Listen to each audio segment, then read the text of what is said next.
Well, hi there. I'm going to start. I don't know most of you. My name is Jennifer Needle. I'm new to the faculty here. I am in the Division of Critical Care, and I spend probably about half my time over on the East Bank in the Center for Bioethics.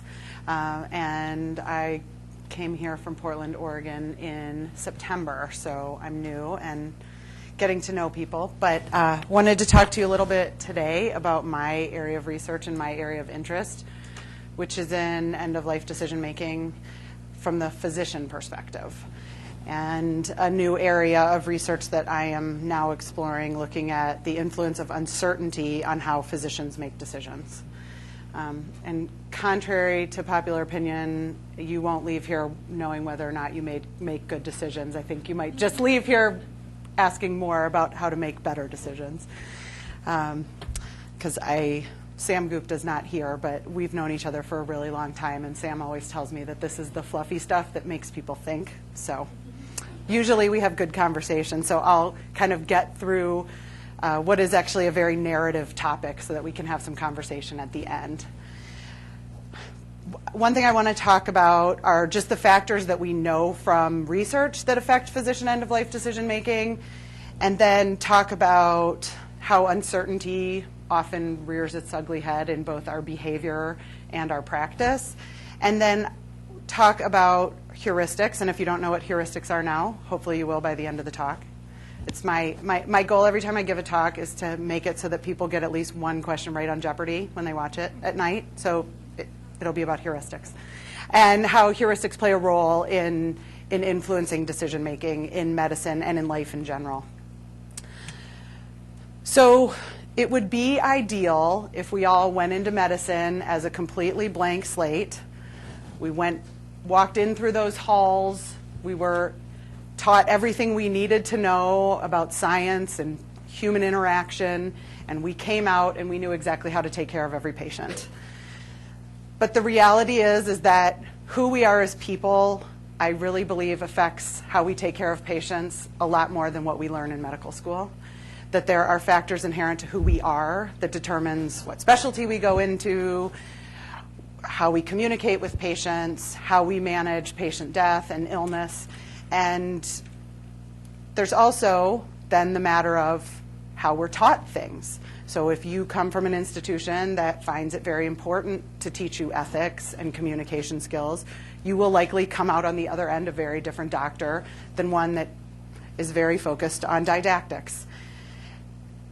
The reality for most of us is that medicine not only requires complex human interaction, it requires incredibly complex medical interaction. And we're at the point now where we're making decisions not about what antibiotic to give for a kid's pneumonia. We're at a point where we're making decisions about whether or not this child should get a second bone marrow transplant or should be put on ECMO, or whether or not we should offer this family a Berlin heart. And so it's not just the human-human interaction, it's the human-science interaction that makes this all very complicated. So this is a really complex slide that you may or may not be able to see that kind of talks about how physicians make decisions and how uncertainty weighs in on those decisions. And if we think about every single medical decision we make, we start off with a patient. So in our case, it's not just a patient, it's a patient and a family most of the time, unless they're an emancipated minor or whatever. And that patient has a history, they have a family social structure, they have an environment, their family has a history with medicine. That patient has a disease or an illness, and that weighs into now what we are going to ultimately decide. And then that patient with that illness finds themselves with a doctor. And who that doctor is could depend on what day of the week it is, or what time their clinic visit was scheduled, or what night they ended up presenting in cardiac arrest and needed someone to talk to them about their child's prognosis. And all these things kind of stew themselves into a pot, and ultimately all the uncertainty about what to do comes out, and this interaction is what I'm interested in studying, and how physicians choose how to frame information, how to offer and recommend options to families, and how uncertainty influences how physicians participate in those activities. So there is some science to this. It isn't all fluff. And there is some science that tells us what things really influence how we make decisions.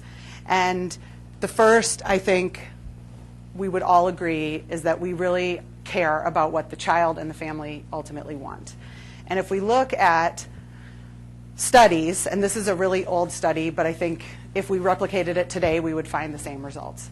And this was a hypothetical survey, and what they did was they gave physicians two patients. One who had a 99% chance of survival at 1 year, but with significant neurologic morbidity. Okay, so the kid's definitely going to survive, but they're going to be neurologically injured.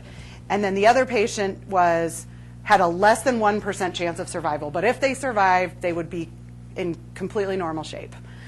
And they set it up where in one scenario, the parents told you they knew what they wanted, and in the other scenario, the parents didn't know what they wanted. And what they were trying to get at is where physicians kind of draw the line in what the family want versus what their clinical judgment tells them. And they essentially asked physicians to kind of rank what were the most important things. And so even for the child who had a less than 1% chance of survival, if the parents said they wanted you to go for it, the physician said that was the most important thing. And even for the kid who had a 99% chance of survival, but with significant neurologic morbidity, if the parents said, we don't want to go for it, the physician said, okay, we're not going to go for it. So ultimately, what drove the vast decision, the most of the decisions, was what the family wanted. Not surprising, but I think interesting when you think about the patients you deal with and the issues that come up in how you like to help families make decisions, what factors you consider important. And I'll get to some data later. I think your religious beliefs came out, your meaning the physician's religious beliefs were universally ranked as totally irrelevant, but I'll show you some data that shows that that actually probably is not the case and isn't totally irrelevant. So this study, oh, and by the way, this talk is about in pediatrics, but as you know, there's not very many pediatric studies in general, so the majority of the studies I'm going to show you are in adults. Yeah?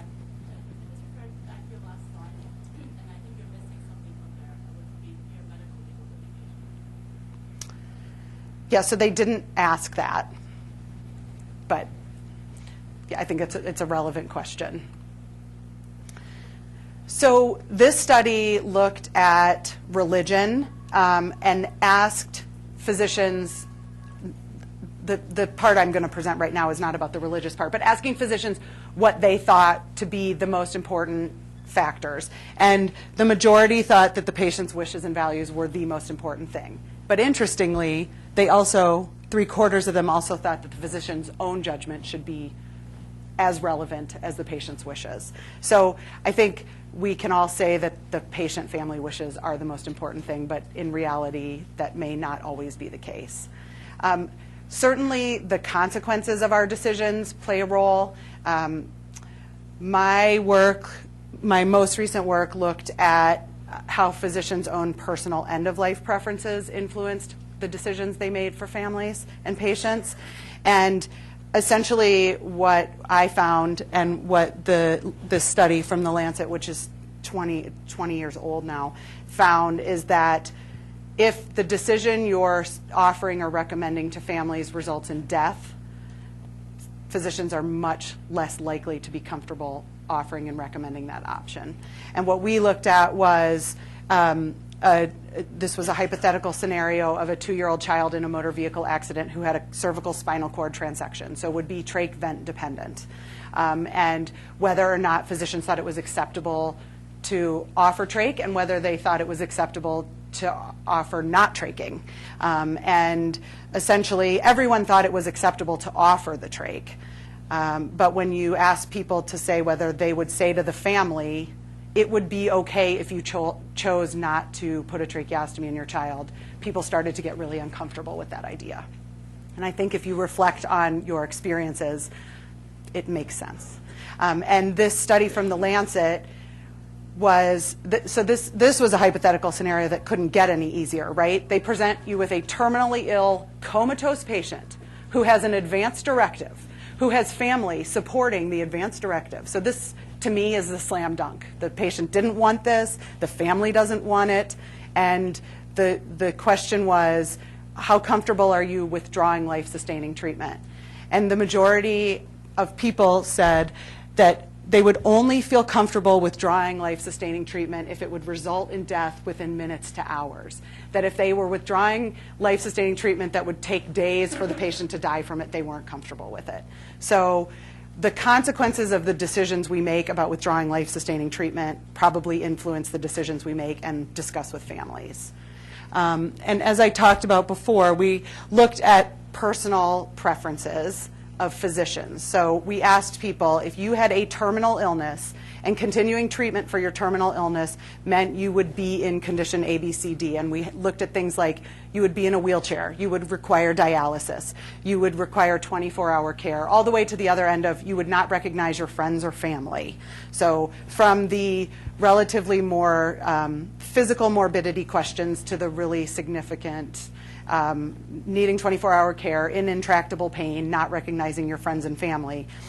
And across the board, the physicians who had lower preferences for life-sustaining treatment in those situations were far more likely to recommend withholding and withdrawing life-sustaining treatment for their patients.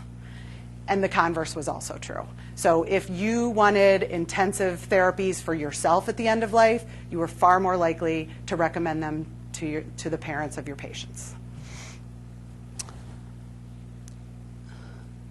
So death anxiety is a really interesting topic that I have just started looking into, but it essentially is our own anxiety about death and dying.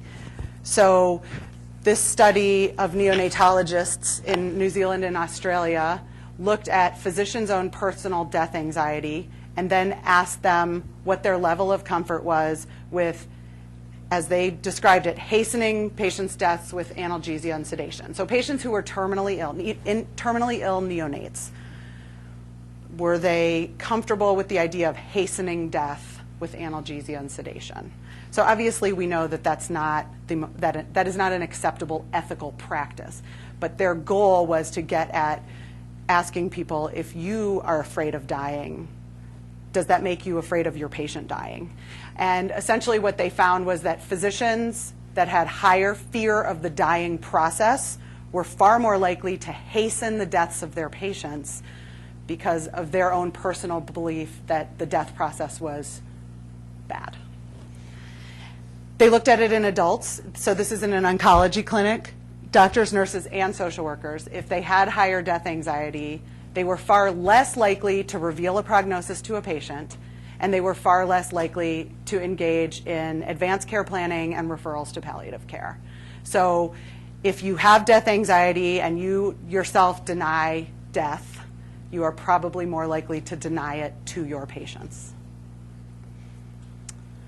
And then last but not least, religiosity and personal moral beliefs. And as I talk about all these things, I think what I find interesting is that we know all this is true, but these are not things that most people can change. You can't change who you are, how you feel about death, how you feel about religion. So I think it just raises the importance of recognizing your own personal biases.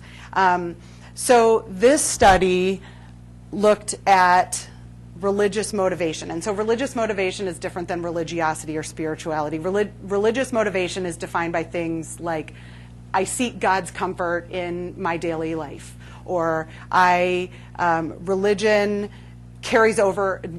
beliefs carry over into my everyday dealings in life. So it's really more about religion being a driver of who you are personally. And what they found was that the patients who had high religious motivation, so it's those that were much more likely to have their religion drive who they were in their daily dealings, were much less likely to think that the patient's wishes were the most important factor in making decisions about terminating life-sustaining treatment. So if you were highly religiously motivated, there are things to you that may be more important than what the patient actually wants. And they also, the majority of them thought that physicians should not allow their religious beliefs from interfering with legal medical options for patients. But when it got down to it, they found that 22% of those surveyed said that they disagreed with that statement. So if you disagreed with a patient's choice, a quarter of the time the people thought that you could tell them that even though it was a legal medical option, that wasn't acceptable for them. And what they looked at was terminal sedation, abortion, and contraception for adolescents without parental consent. So those were the three things for which most hospitals have policies for conscientious objection. Those seem to be the three things that most people say should be a reasonable thing you can conscientiously object to participation in. And I just want you to focus on the top one. And I don't know how people feel about this. Obviously, my interpretation of this data might be different than yours. But they asked if it was ethical for the physician to explain to the patient why they objected to the patient wanting this procedure. And 2/3 said yes. So I find that surprising. I find that concerning. We can discuss later. But I think the ability to persuade and coerce people into making decisions consistent with your own is concerning. And if it is a legal medical option, I think it is concerning to me that 2/3 of people would say that it was fine to explain to patients why you thought they were making the wrong decision. So now we get to the kind of dirty little secret of medicine. I don't know if you can see this, but it says, honestly, I preferred it when we didn't talk about the elephant. So I think that uncertainty in our everyday life is enormous, and it is both personal, professional, scientific, and we exist in a culture that asks us in many ways to deny that uncertainty on a daily basis in how we interact with our patients. I think that is changing in the face of the concept of shared decision making, and I'll present some data on why it's probably perfectly acceptable for patients for us to tell them that we actually don't know the right answer. But I think the culture of medicine does not allow us to acknowledge that. Renee Fox was a very famous sociologist who actually studied medical students from the beginning of medical school through training and looked at how that process socialized them. And she basically concluded that there are three types of uncertainties that we grapple with. The first is, are we uncertain because we have an incomplete mastery of what is already known? So, I can't possibly know every single antibiotic that would be effective for organism X. So that's my uncertainty, because there's so many antibiotics out there. I don't know them all. So I'm uncertain about that.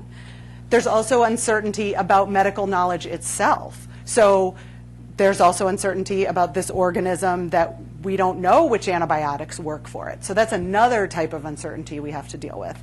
And then the third, and what I think is the most interesting type of uncertainty, is not knowing when it's one or the other. So is this known in medicine and I just don't know it? Or is this not known and now I have to figure out how to manage my patient in the context of not having this information? And I think a lot of times we try and pretend that we know when we just don't know. Then there was kind of a redevelopment of this concept of uncertainty, and the Beresford model is only different in one way, but I think a very significant way, and that she added the idea of personal uncertainty. And to me, this, I think, in end-of-life decision-making is where we need to step back and take the most pause, because it deals with not our own personal uncertainty, our uncertainty about our patient and what's right for our patient and what's right for our patient's family. And we exist with these families and patients. Sometimes we meet them and 1 hour later have to have a discussion with them about end-of-life care, and we don't know anything about them and their community and their social structure and their family's history, and that personal uncertainty about what would be the right thing to offer and recommend to them, I think also plays into it. If you haven't read this book, you must. It's written for non-physicians, so it's very narrative and interesting with lots of stories. But every time I read it, I find myself just shaking my head the whole time. Because it really does talk about the culture of medicine and how we feel this sense of needing to know the answer. And when we don't know the answer, we don't exactly know how to deal with it. It also talks about the fact that there's often not one right answer, and that we need to figure out, when there is not one right answer, how we explain that and how we present that to a society that oftentimes expects us to have an answer. So Renee Fox talks about 3 things that we do to deal with uncertainty. We have to perceive it, we have to acknowledge it, and then we have to cope with it. So I'm going to use this as an example of how we try and perceive uncertainty. So we use really vague language when it comes to uncertainty. If you think about the most recent conversation you've had on a very complex topic with a family, you say things like probable, possible risk, potentially. And we use language that to us makes us feel like we are acknowledging the uncertainty, but means very different things to very different people. So here's my example. Which is riskier, parachuting or playing soccer? Okay, so to me, it depends on what you consider risk. So I love Google because I can actually find this data. So your risk of death from a parachuting accident, there's actually a paper out there that talks about that, someone studied this, is 0.005%, okay? So when you go parachuting, the likelihood that you're gonna die is really, really small, but the risk is a big one. I mean, if you're that 0.005%, that's really bad.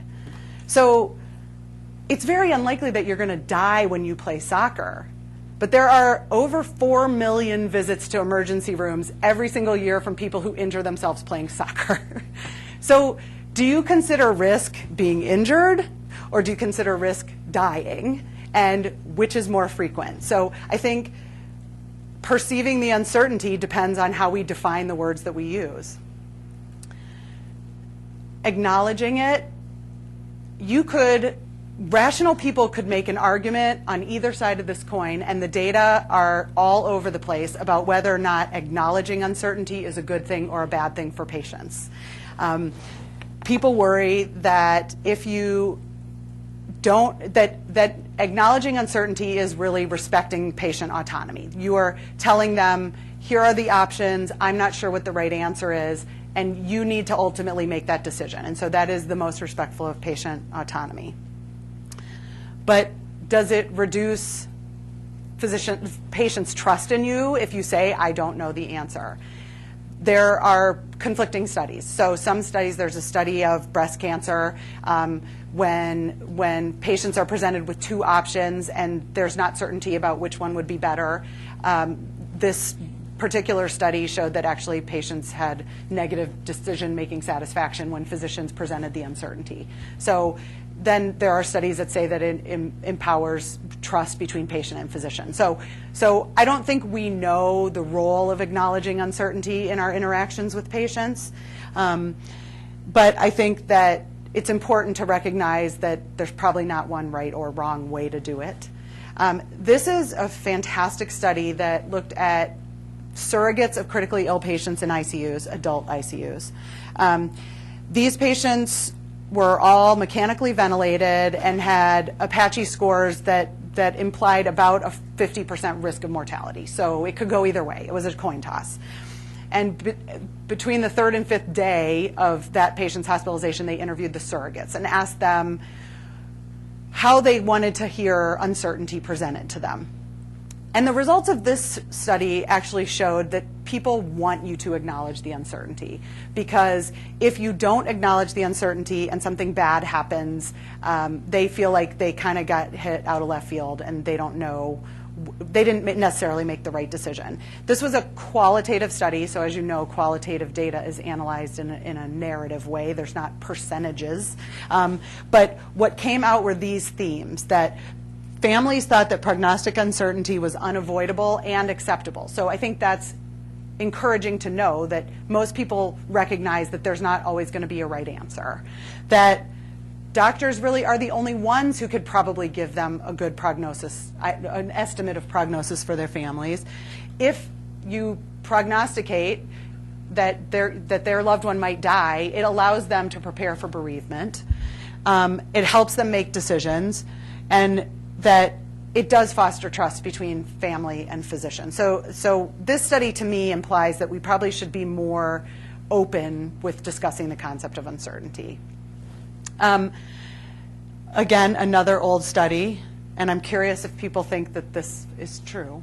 But this asked physicians if they made an error in prognosis, what do they think their patients would think of them, and what do they think their colleagues would think of them? And while I completely agree that you have concern that your patients might lose faith in you if you're wrong about a prognosis, I found it fascinating that almost a third thought if they made an error in prognosis that their colleagues would lose faith in them. So it kind of goes back to this culture of medicine where uncertainty and making errors is really not acceptable. So how do we cope with it? Well, some people cope with it really well, and some people don't. And I think this goes back to my second slide about who you are as a person. There are some things you can learn. I think the more experience you have, the more you're probably comfortable with it. But there are studies that show that the more experience you have, the less likely you are to reveal uncertainty to your patients.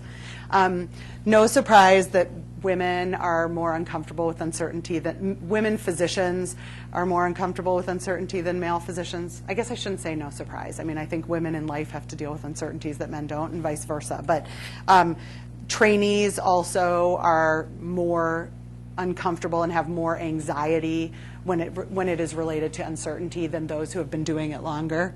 And from a absolutely technical standpoint, physicians who are less comfortable with anxiety, with uncertainty, are more likely to admit their patients to the hospital when they don't know what's going on. They're much more likely to order extensive workups when they don't know what's going on. And they're much less likely or less comfortable with the idea of withdrawing life-sustaining treatments when they don't know what the potential outcome is. So it doesn't just have psychological significance, it does have practical significance. So I'm going to talk to you a little bit about heuristics, and I don't know if, Lazarus. I had a question on the previous slide. When you say more years of training in doctors to disclose the concept, you mean that the more you have training experience, you are more likely to not to want to disclose it? Correct. The more, so this was looking at breast cancer, oncologists who take care of patients with breast cancer. And they found that those who had been practicing longer expressed less uncertainty to their patients than those who were more junior.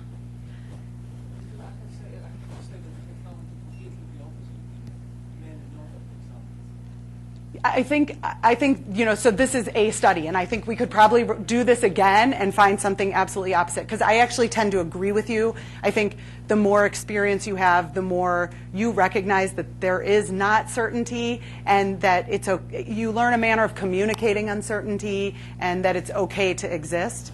But I see the converse where you're a senior physician and someone's coming to you and you have to, behave in a authoritative manner, and by revealing uncertainty that might not be perceived by the patient as something that's helpful. So basically what heuristics are kind of mental shortcuts. We use them to help make quick decisions. And when you think about all the decisions you make every day, so don't even think about work. I mean, we have to make decisions about what time to leave for work, whether to wear boots or whether we could wear flip-flops when it's 25 degrees outside, whether we need to... Right. Well, let's say you work at the mall at a flip-flop store, okay?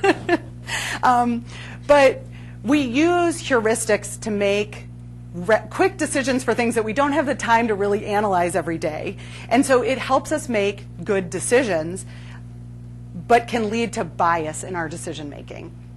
So most of the time, heuristics allow us to kind of make accurate predictions about how life is going to go. So, you look out the window, it snowed, or it's snowing, and it's a Monday morning, and you know that you have to leave an extra 20 minutes early to get to work on time. And it is our way of adapting to the constant need for decision making. And it reduces our uncertainty because it allows us to just make these snap judgments about things. Last Monday, it was snowing, and I didn't leave 20 minutes early, and I got there late, so now I need to leave 20 minutes early. But I'm going to share with you how I think it leads to a lot of bias and error in medicine, and how just being conscious of the fact that you're doing it probably keeps you from doing it. So this idea of heuristics came about in the 70s, and they described 3 types of heuristics. And there are many variations on the theme, but they're representativeness, availability, and anchoring and adjustment. And I'm going to go through them all. But representativeness is that the probability that something's happening is determined by the degree to which it occurs in the population. Okay, so or its likely frequency. So we get bias when we use the representative heuristic, and I'll give you an example in a minute, because we forget that that usually what we're deciding about is a really infrequent event. And we also, there's this concept of a gambler's fallacy. So if you flip a coin, you get heads. Flip a coin, you get heads. Flip a coin, you get heads. And you flip a coin 10 times and you get heads. What are you going to get on the 11th flip? So it's 50-50, right? But you have just flipped 10 heads in a row. So you are more likely to think that on the 11th flip, you're going to get heads, even though the chances of getting tails are exactly the same as chances of getting heads. So here's my example. I just came here from Portland, so I can't help myself. So you meet someone, you go to a holiday party, and you meet this woman named Suri, and she's got 2 kids, Moon and Rainbow, and of course they're not immunized, right? And you talk to her at the party, and she says to you, "I'm really into aromatherapy." So then you ask her, "Well, what do you do for a living?" Okay, so here's my question. Is she a teacher, a massage therapist, or does she work at an independent bookstore? Come on, everybody raise their hand. Yeah. So who thinks she's a teacher? Who thinks she's a massage therapist? Who thinks that she works at an independent bookstore? Okay, so this is the perfect example of the representative heuristic in action. You're making an assumption because of the names of her kids and what she does outside of work, when the reality is there's only about 300,000 massage therapists in the country, and there's 4 million teachers in this country. So you are making assumptions, but you're forgetting the low frequency of the occurrence in the population. So this is just my funny little example of the representative heuristic. But you can see how this could easily happen in medicine, right? So you have Marissa, you get a 16-year-old who comes into the emergency department with altered mental status and fever. So where does your head go? I mean, you got to make a decision right away what to do. So even though we know that we go through our differential and we do the workup that we need to do, the minute she rolls through the door and you hear her chief complaint, you have made an assumption about what is wrong with her, correct?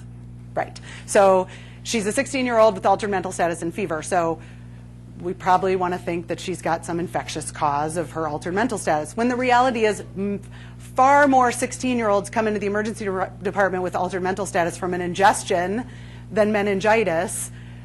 And our head just goes to where we think it's going to go. And so we use these shortcuts in medicine, and we have to. I mean, I talk about it in the ICU, where if a patient is coding, you don't know why they're coding. You have to guess based on the data you have. So, it's far more likely that they had a mucus plug in their ET tube, and that's why they're coding. than it is that they've got some strange cardiac physiology causing them to code. But you have to make snap judgments to practice, but you also have to be aware of them when you're doing it. So the availability heuristic is that things that you recall quickly and easily and more emotionally are more likely to be in the forefront of your mind. Okay, so the problem is that it induces bias when we talk about, oh, I just saw this last week. I bet this is what that kid has. So here's my funny example about this one. So I'm obsessed with Homeland now. I'm catching up for 3 seasons that I haven't watched. So I've been watching it whenever I have a free minute. And then last week I'm going to a meeting in Kansas City. So I watched an episode of Homeland. I go to the airport. I get on the plane. And what is in my head? What are the chances I might die in a terrorist-related plane crash? So that is what I was worried about, not the fact that I'm far more likely to die in a car accident on the way to the airport than I am of something that really is never going to happen, but it's this emotional thing in my head because I'm watching this really great show. So the more emotional the memory is, the more common you think it is. So here's an example. So you're working in the emergency department, and this little baby comes in, and the baby has fever. You get a CBC. It's really benign. The kid takes a bottle, looks good, reliable parents. You're like, okay, this kid just has a virus. I'm going to send this kid home. And then 8 hours later, the kid comes in looking like this, okay, right? So you missed a meninge, all right? But you used the correct data, and now the kid's back and sick as stink, right? So you go home, you deal with it. The kid did fine. The next day, you're working in the ED, and this kid comes in, okay? So this kid has the same rash that you saw yesterday morning and is eating well and has URI symptoms. So what are the chances that you're going to go whole hog on this kid because yesterday you got burned with a kid who had meninge and you didn't see it? So we use this availability heuristic all the time because the idea of missing a diagnosis of meninge now in your mind is so much more significant than it was yesterday. And then last but not least is the anchoring and adjustment heuristic. And basically what this says is that you have an anchor prediction of what's wrong with a patient. So a patient comes in and they've got, hypotension and fever, and so you are going to go to this patient has sepsis. And then as more and more data come in, we have to adjust to our anchor. So, the patient was febrile with hypotension, and now you're getting data that the CBC is normal and the CRP is normal, and, and then maybe we need to adjust our idea that all fever and hypotension is related to sepsis. And so our ability to adjust after our anchor is really determined by what the anchor is. So this is the classic study done by the people who developed this concept of heuristics. So they had a spinning wheel, and they randomly would spin either a 10 or a 65. So someone would come in and they'd spin the wheel, and you'd either get a 10 or a 65. And they'd say to you, how many African countries are in the United Nations? And so you would get a 10 or a 65. They'd ask everybody the same question. So everyone who spun a 10 picked 25% or less. And everybody who spun a 65 picked 45% or less. So the anchor was the low or high number, and people weren't really able to adjust based on, everybody assumed it was around 10 or around 65. And they talk about this anchoring and adjustment a lot in real estate. So you could have a house that's worth $500,000, and if you put it on the market for $750,000, people are far more likely to pay closer to $750,000 than they are $500,000, even though your house is really only worth $500,000. So so it is the concept of where you set the anchor will determine how people adjust up or down. So you can see how this would be relevant in medicine. We set the anchor on the data we have when the patient comes in, and then we have to adjust based on further incoming data and patient patient characteristics. So in conclusion, I think that I'm not going to answer any questions about how to make better decisions, because I think the way we make decisions is an incredibly complex process. But I think the most important thing is that we're aware of the way that we make the decision, not just the decision itself.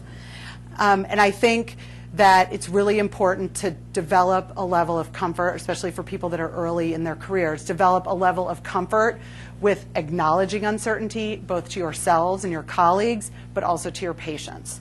And these were the take-home points of that study I told you about surrogate decision-making. They asked, what do you want the doctors to know about how to discuss uncertainty? And so most people talked about what I had said, this language that we use. So use language that conveys uncertainty. Don't say I'm 99% sure. Say, well, I'm relatively confident, but I just acknowledge that there is uncertainty. Avoid absolutes. So this is going to happen or definitely not going to happen. We've all been burned when we've said that before. And use percentages or ranges. Don't say some or all or most. Use numbers. And err on the side of complete honesty. So just acknowledge that there's a lot of uncertainty in medicine and there's a lot of uncertainty in every decision, and that you will walk hand in hand with the patient or the family to help them make the best decision for them. And I think that, this quote to me kind of says it all, because I think we all go into medicine because we all have a very innate interest in helping people make decisions based on the knowledge that we develop and gain. And I think that using that instinct along with some very deliberative thought process is how we become really good decision makers. So that's it.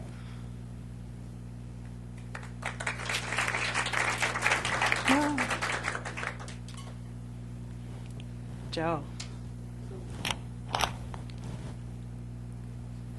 So this whole concept of uncertainty, I'm real comfortable not knowing what I'm doing. But it would seem that people who are, I don't know how well versed or strongly biased in their own heuristic approach to decision making are doing that either as the end result that would be somebody who appears confident even with limited data. And is there data that suggests that that's correct? That people who have who tend to default to these heuristic approaches to decision making very quickly appear more confident or present themselves as more confident even when they don't know? So there's really not a lot of data. This is kind of a relatively unexplored field, and I think because it's sort of a dirty little secret, right? I mean, we don't really want to talk about the fact that, we might kind of grapple with information and decide how to spin it, frame it, whatever. I think that your assumption is probably true. I think that people who are less comfortable with uncertainty find ways to manage it differently than people. I think your ability to manage it is determined by your degree of comfort with it.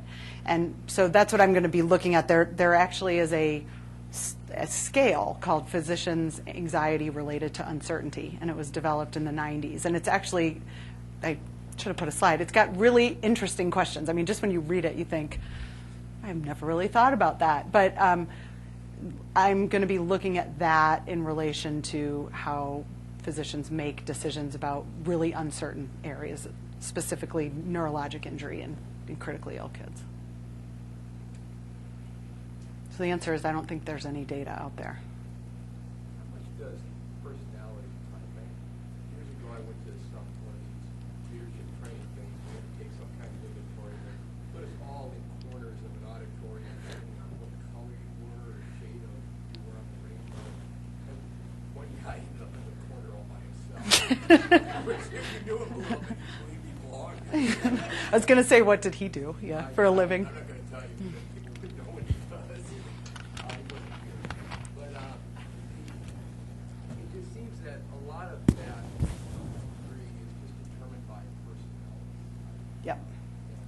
I don't Well, and your personality type and things like your comfort with uncertainty and your even your degree of death anxiety all influence. They've looked at subspecialties that people choose, and those things influence.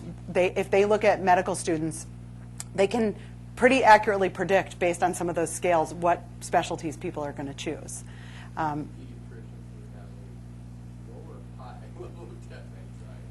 I think pediatricians have a higher level of death anxiety, but more comfort with uncertainty, and that the highest death anxiety is in surgeons, which is not really surprising, and the lowest level of death anxiety actually is in psychiatrists. So I don't know what that means, but.